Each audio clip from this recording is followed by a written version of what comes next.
too often, people with disabilities are only seen as beneficiaries and not seen as the leaders, the creators, the agents of change. And I think that's a mindset shift that we all need to make.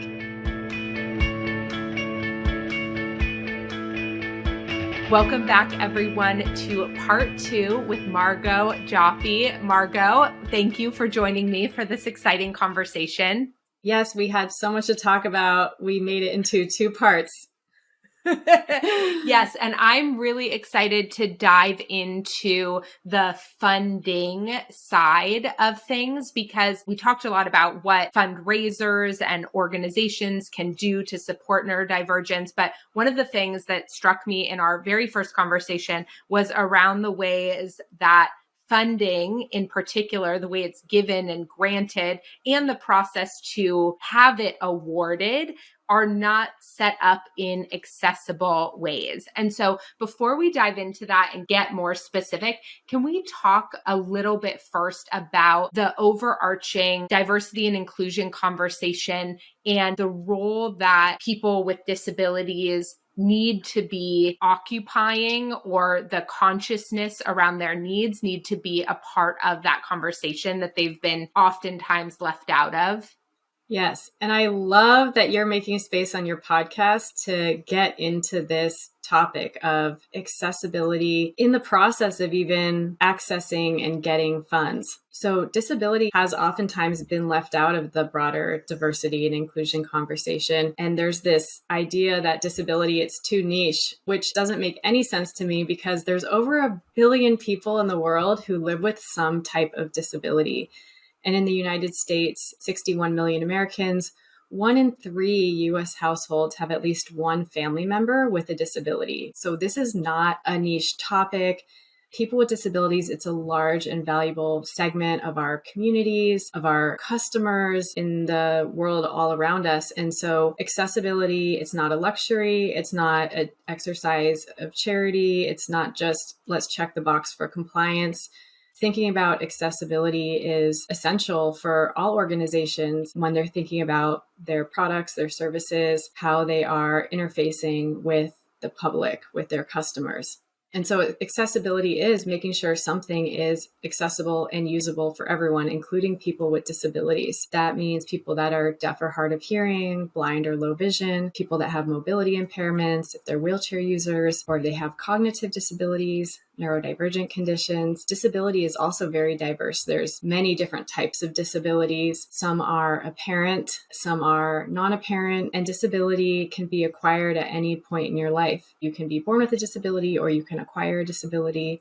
It's a natural part of the human experience. Can we double click on for 1 second the invisibleness of a lot of disabilities and the additional burden that often places on people with disabilities, and why it's so important in this conversation, what we're talking about, why it's so important that funders take the lead on thinking about accessibility in their granting and their funding? Yeah, so growing up, we didn't see a lot of representation in the media. Most of us didn't really get education around disability and accessibility in school. And so we just had very limited understanding unless we had direct experiences with people in our life. Most people, when you think disability, you may think of someone who uses a wheelchair. And people may not often think about that there's so many disabilities that may be non-visible or non-apparent, not obvious upon first glance. And so it's always important not to assume that someone has or doesn't have a disability, because there's many disabilities, whether it's a learning disability or a chronic illness, mental health condition, things that may not be physically apparent. And it's really important for funders to think about accessibility in the process, thinking about what is kind of the user experience every step of the way for your grantees to be applying for funds. What kind of reporting do they need to do and how frequent? Because a lot of times now everything is digital. There's these digital systems that people have to log into, enter in information. And so we need to make sure that things are accessible from a digital perspective. The cool thing about technology, it can be a huge enabler. And technology has created so much more access for people with disabilities. Nowadays, most operating systems come with built-in screen reader software. For example, I use Apple, I have an iPhone, and it comes with VoiceOver, which is a built-in screen reader software. So if someone's blind, visually impaired, or even people that are dyslexic or have some other type of learning disability, use screen reader software. So it will read you the screen. And so for that, it's important to make sure that you have alt text on your images, which describes what the image is, that your buttons are labeled. So people are non-sighted and they're navigating your website. They know what the button says. So they know what buttons to click, basically. So they need to be able to navigate and understand the digital content on your website with a screen reader. If you have videos, make sure that they're captioned, not only for people that are deaf or hard of hearing, but also for people where English is not their first language. It can really help with comprehension. Also, people who may have auditory processing disorders, or even people with ADHD, captions can really help with comprehension of auditory content that's on a video. Same thing with podcasts. Transcripts can be very helpful to make it accessible.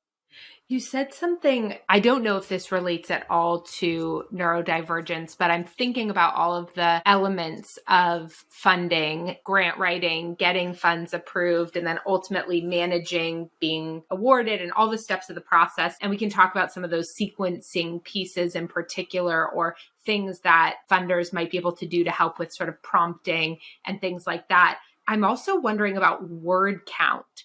So one of the things that drove me insane as a fundraiser was when you had to make a really compelling case around something, an organization that perhaps a funder didn't already know about, in 250 characters. Not even words, or 100 characters. And that always felt like it brought me to my knees. And I'm curious what you think, how word count may or may not relate to accessibility. Flexibility is a principle that can help support accessibility. And so if people need alternate formats or alternate ways to express or communicate, if you have the ability to provide flexibility around that, that may be helpful. And that could also look like having an office hours if people have questions about the application. They're stuck. They don't understand the word of a question, or maybe there is that character count limit. And so they're not sure, like, what is the important information that you really need to know here?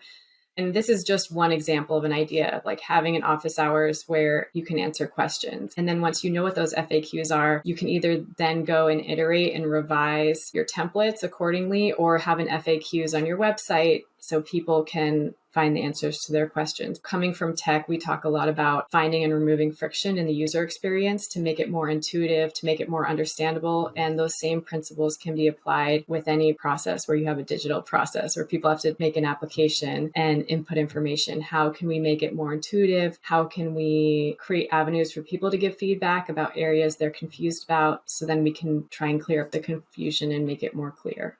Reducing the steps. So from a cognitive accessibility standpoint, I'll share a story. In a previous role, I had the opportunity, I was working in a corporate social responsibility team at a major corporation, and I had the amazing opportunity to be on the other side of having funding to give to disability organizations. And one of the things that was top of mind for me coming into that role was our third-party grant software. So we had a third-party software that we used in terms of where people could apply for funding and where we could administer the grant funding. And it also had the reporting and analytics built in. And so to quote Jenny LaFleury, who's the Chief Accessibility Officer at Microsoft, she said, if you don't know if your website is accessible, it's not. Because in the past, accessibility hasn't been a standard practice. And so the accessibility professionals were trying to get it be the default versus the exception. But anyways, I asked our tech person if he could make me a user account so that I could go through the process as a grantee and see what the user experience is from that perspective, and kind of just go through the flow from even account creation, creating the account, logging in, what are all the steps, and take a look at it through the lens of accessibility. Is it understandable? Is it intuitive? But also from an accessibility standpoint, are there any potential accessibility issues that we might want to look at updating or fixing? And I felt that that was a very good use of time, because I stumbled across things that it wasn't even from an accessibility perspective, but it was asking them for a grant code they had to enter. And I didn't even know what that code was. And then I had to go and ask. And so I was able to just uncover things in the process. And so then when I was working with the grantees, I was able to give them a less than 1-page bullets of, here's what you need to know when you go through this. And I was trying to make it as seamless as possible for them. And I said, when you get to step 4, they're going to ask you for the code. This is the code you need to put in for this grant. I think that was helpful for them. It was also helpful for me because it eliminated so many back and forth emails that were going to be coming when they started running into these questions. And I think for me, I'm just also more sensitive to this, being someone with ADHD, where sometimes these administrative, when you have to go and do these applications, whether it's when I go to submit insurance claims, when I have to do paperwork of any type, anytime I encounter any type of archaic, frustrating, like expense reporting. And in a previous job, I remember I used to struggle with the expense reporting software we had. It was challenging for everyone, but for those of us with ADHD or any type of like learning disability, it's more than an annoyance. It can be painful. It can be such a struggle. And I remember I used to get in trouble for my expense reports being late, but I was a high performer in all other areas and I got great reviews, but then my expense reports were always late and it was so embarrassing. So I just thinking about how can you make the process simple, intuitive, remove the barriers, and just review the process with fresh eyes. Because sometimes it's just because something got grandfathered in, but having someone on your team really going through the process and seeing, do we really even need all this information? Do we really need to have 20 steps? Can it be 10 steps? And just being sensitive to the fact that a lot of these grantees, nonprofit organizations, they're trying to do the most with very little. They don't have big teams. And so if you do work for a large foundation or a corporation that has a foundation arm and you are in a resource-rich environment, keeping that in mind when you're working with these small organizations that are seeking funding, trying not to make it so time consuming because all the time and labor they're putting into the application and the reporting, it's taking away from the time that they could actually be spending doing the work of their mission, of their organization. Just something to keep in mind and be sensitive about and be thoughtful about. Yeah, there's something that you were saying in there that I just think is so important, which is for funders who are listening to this, if there's a step of your process that is commonly missed, whether it's a particular reporting deadline or some type of data feedback loop, that to me is like a flag of something to dig into around as well. In addition to going through exactly as you said, the user experience and maybe inviting one of your grantees or finding a consultant or an advocate who can look through the eyes of accessibility if you don't have that internally, but then also having sort of consistent checks around when things are not happening, how can you make the action easier to do? Because I'm sure on the foundation or the grant making side, there's some internal language around like they get this money from us and then they never do blank, or then they always forget this. And I think there often isn't this mirror back around how difficult is that thing? Did they need to remember 4 codes and a password? I mean, thank goodness for Google Chrome and LastPass. They've truly changed my life. LastPass changed my life. I long time LastPass lover. Yes. Yes. And there used to be a me too with LastPass, but I remember like back in the day, or maybe this was even pre-LastPass, like there were certain grant portals that were really hard to save in tech solutions like that because of how they were read by the software and things like that. And so there are just all these things, and to ask funders to really hold a mirror up to their systems and processes and look at where there are these drop points and figure out how they can make that easier, more accessible, I think is just such important advice. So I really appreciate all of that. Yeah, you said something great, which is if you need help with this, hire an accessibility consultant.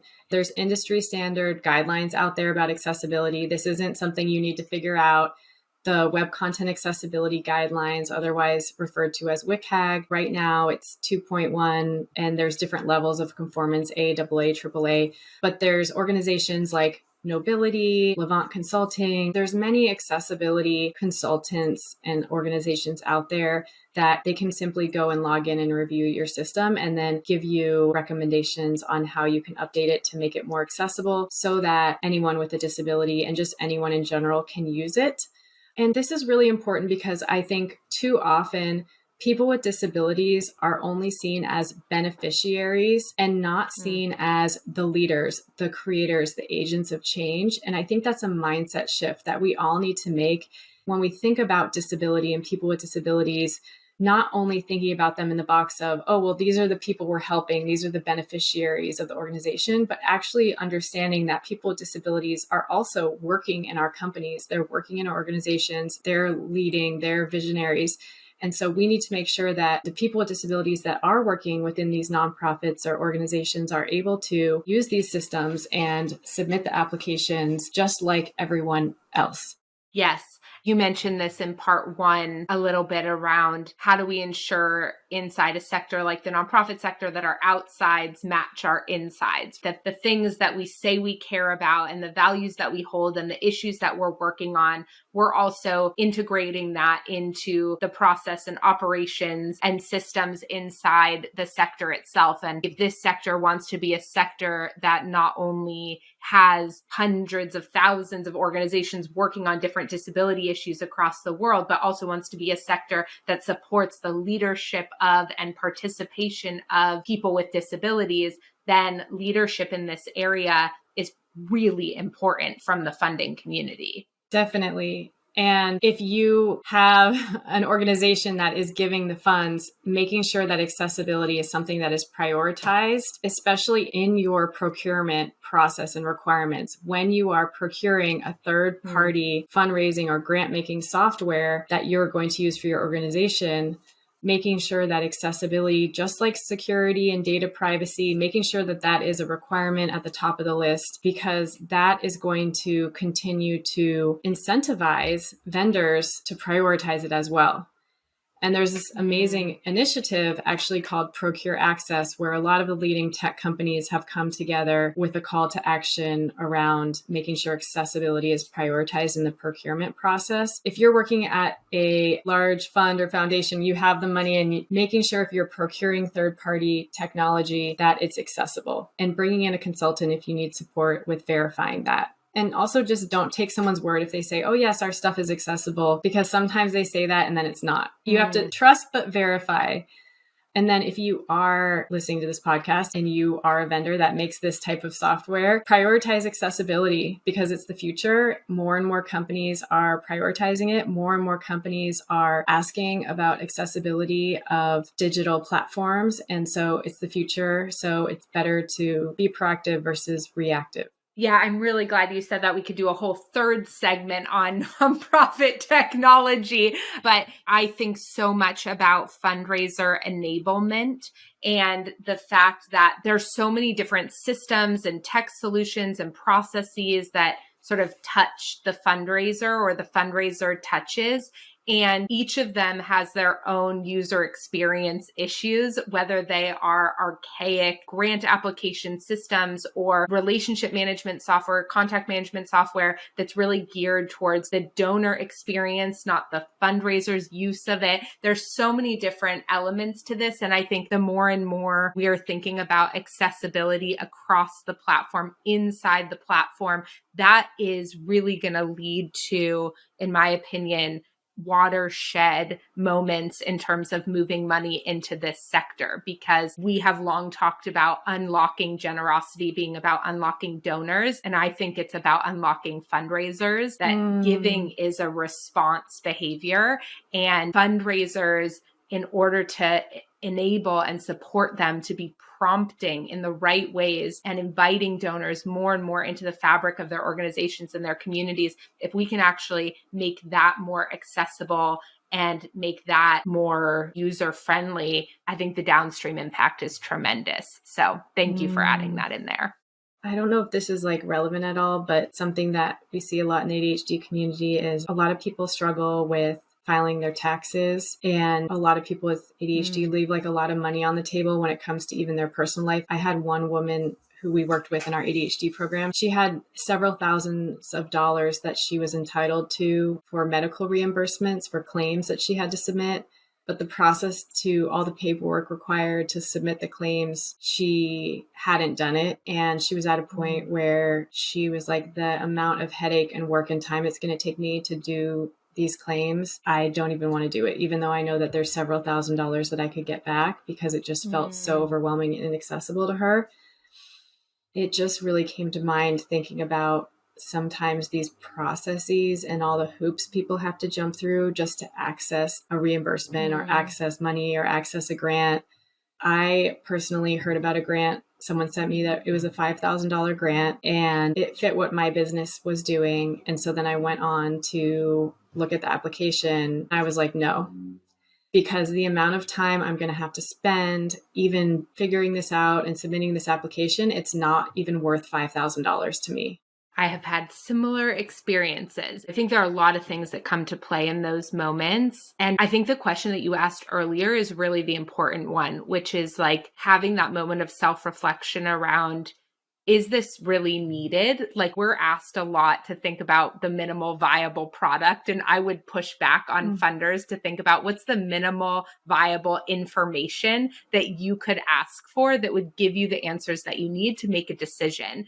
And I would start with that. And if then you get in a position where you're struggling to decide at that point between two institutions, you can always ask follow-up questions later. But for the first gate to be so complicated and such a barrier, it feels frankly like disrespectful to me. And then to tie that level of hoops, those hoops, to small dollar amounts feels like it further devalues nonprofit leaders' time. Like if a $5,000 grant requires an organization 40 hours, 100 hours of work before the work of the program that the grant is actually going through, that just speaks to a much like a toxic element in the sector as a whole. Yeah, even for entrepreneurs or small business owners, because the grant that I was looking at was for small business owners. And it was like going to require, I don't know how many hours, because now I can't remember. Hello, impaired working memory, ADHD. But it felt like it was going to be so much time. I was like, it's not even worth.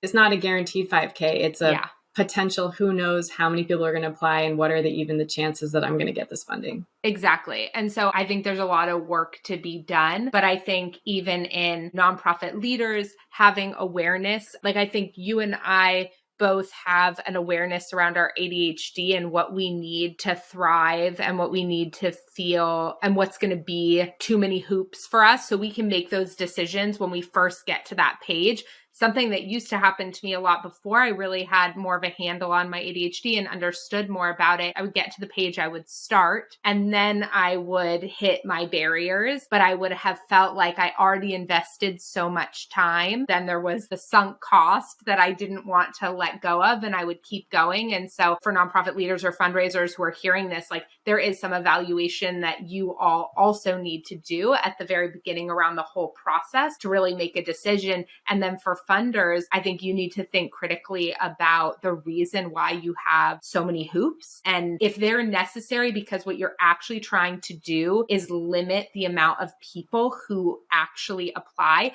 There are other more accessible ways to do that. So I think we need to be honest about why we have all those hoops in place in the first place and figure out ways to fix this dynamic. Well, this has been so wonderful. I am so grateful for all of your time and our ability to do this 2-part series. So thank you for everything that you do. Where should people go to find you, to learn more about your work, to connect with you? Anyone that wants to learn more, I have information about me on margauxjoffe.com, and I welcome you to connect with me on LinkedIn as well. Now that Twitter fired their whole accessibility team, I'm doing more of my professional updates on LinkedIn. So I welcome anyone to connect with me on there. I also co-founded and co-facilitate a program for adults with ADHD who are looking to learn more about their ADHD and work with it more effectively in their career. So if you're interested in learning more about that program, you can head to thegreatadhdreset.com. All the information is there on the webpage. Amazing. Thank you so much for this conversation and for all the work that you do. I'm so grateful. Thank you. This was so much fun. Even though I'm not an expert on fundraising, it was fun to talk about all the fundraising adjacent topics, accessibility, ADHD, and everything in between. So thanks for having me on. My pleasure.